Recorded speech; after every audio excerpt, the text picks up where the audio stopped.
y'all are driving the senior talent away.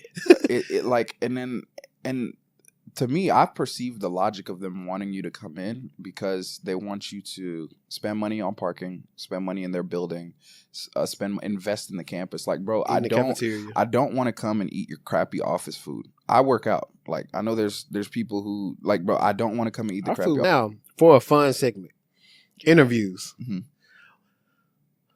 What are the companies getting wrong with the interviews? My last week's episode, we talked about my guy, what's his name? Sacrum? I keep on messing his name up. Mm-hmm. Sacrum or whatever his name is. No, not him. Not the podcast guy. The guy, the Indian guy that's working at all the YC companies. He had like 8 or some jobs, whatever. But he kept on getting hired. But we was talking about like the brokenness in the job search process, and that one or two things sometimes happens.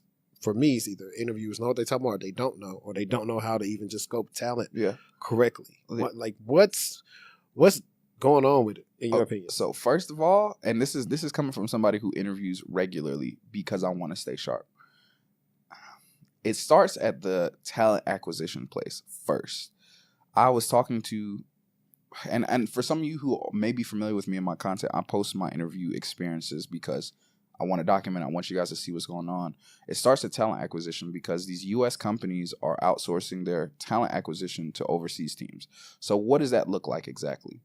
It looks like Deborah in HR paying Sanjeev halfway across the world to call you and go through a script and then ask you to send them an email with your information, name, location, zip, phone number, email, first 4 of your social, things like that. Right, you submit the information, and then also this guy who they hired in India, he can't even read in the first place. All right, so it starts there. They're hiring people to save money and outsource their labor, but they're hiring incompetent people. So you're already pushing talent away.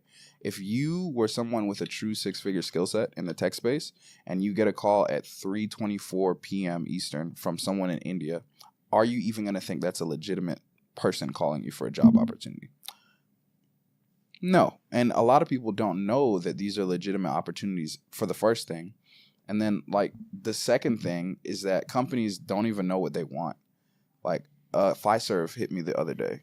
I don't care to name drop them because they literally told me, Fiserv didn't call me directly. Once again, their hired help overseas is who called me first.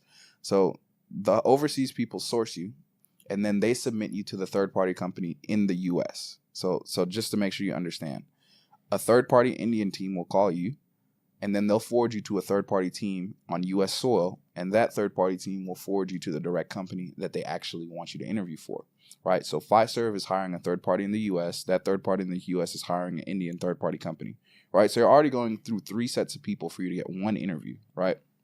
And this is Fiserv, by the way. This company I'm pretty sure you guys know who Fiserv is, who's giant, right? So they hit me to do a technical assessment for the third-party company, the U.S.-based one.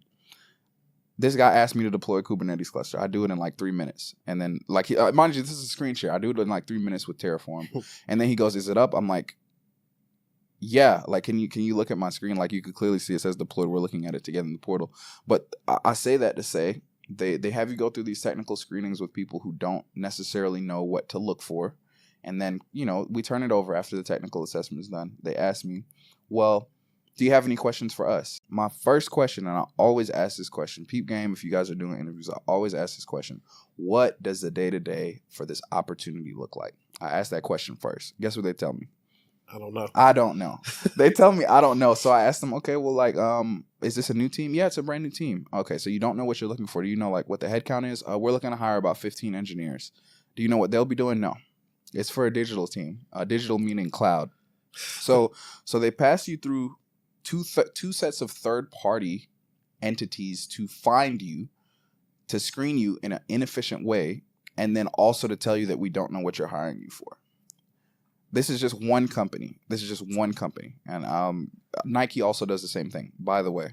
right? So I'm just name dropping these companies because I don't care to work with them necessarily because their process just sounds like they're trying to cut corners to save budget, but also pushing away other talent. And I'm skilled. I'm actually like that. Like I'm on this podcast because I'm like that. I'm actually skilled, but there's other people who are more skilled than me who I'm sure have passed up opportunities like that because I'm not finna pick up my phone at 3:24 to talk to Sanjeev in India. Like, yeah.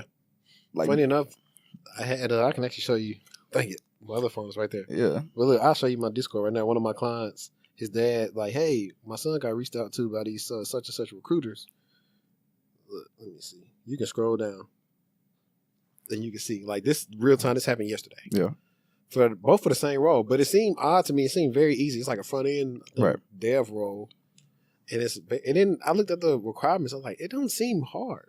Right. Stuff like that seemed a little sketchy to me. Cause like, no, and the thing about it is these are legitimate opportunities because they're coming from overseas, because they're coming from weird times a day, and because they're always pushy and rushing you to get your information. You think it's not real, and the reason that they do that is because the U.S. company, they are giving them a bonus for getting you hired. And right, so naturally they hire these Indian teams and pay them rupees, which is the Indian currency. Mm-hmm. But if they get you hired, they get a 500 plus bonus in US dollars, right? So they're super pushy on the phone. They send you these half-baked job descriptions, right, to get you through the process. And it just scares away US talent. Yeah.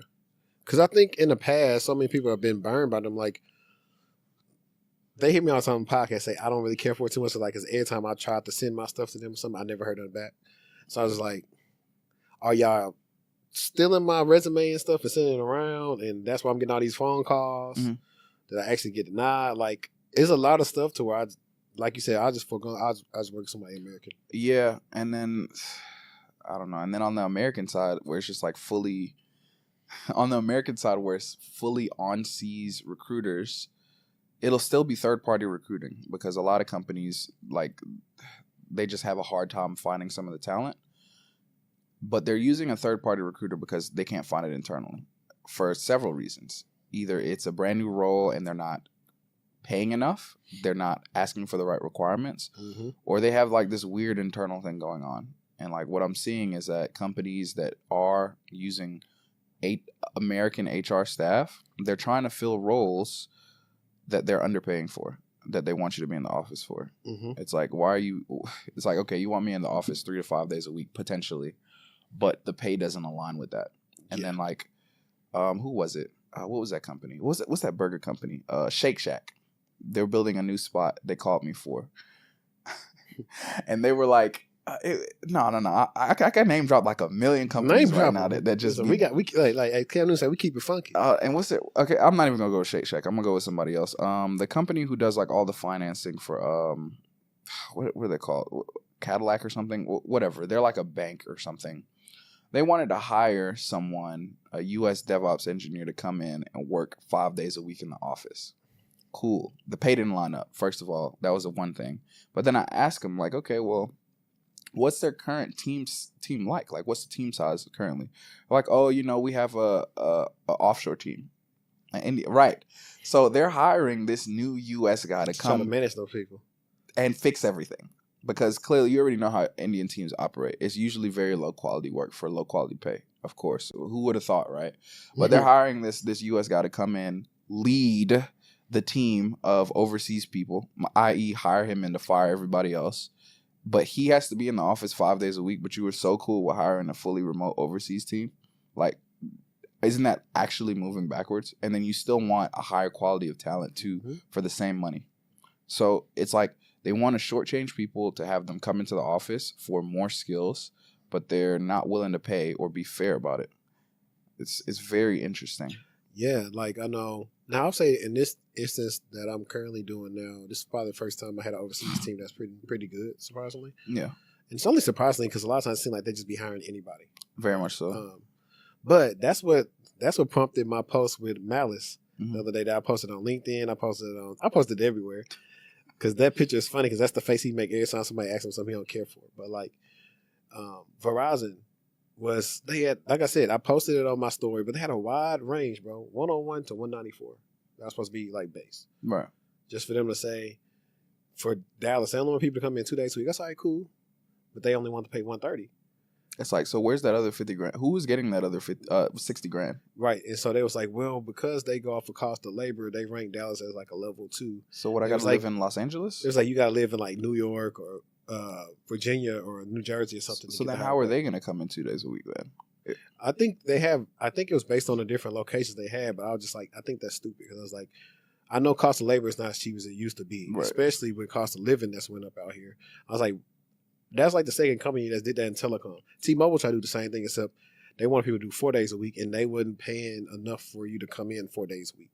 It was a little bit more than that, but not enough to come in 4 days a week if you're already remote. I was just like, y'all are driving the senior talent away. And to me, I perceive the logic of them wanting you to come in because they want you to spend money on parking, spend money in their building, invest in the campus. Like, bro, I don't want to come and eat your crappy office food. I work out. Like, I know there's people who like, bro, I don't want to come and eat the crappy office food. Our food was good at JP Morgan. Really? Yeah. Did you see what the CEO said about remote work? Like, he was like. And it's Jamie Dion? Yeah. I don't know if I seen the recent stuff, but yeah, we did a live stream on it. Really? When he wanted people to return to work and stuff. That was I've never met someone in real life who liked working at JP Morgan. But that's what I'm saying. I think it depends. Like I said, the Plano location. Yeah. You were kind of by the area. Really? Yeah. She stays like probably. I'm not gonna say her name so people don't know where they can try to go find her. But she stays probably like 5 minutes from the Plano location. Right.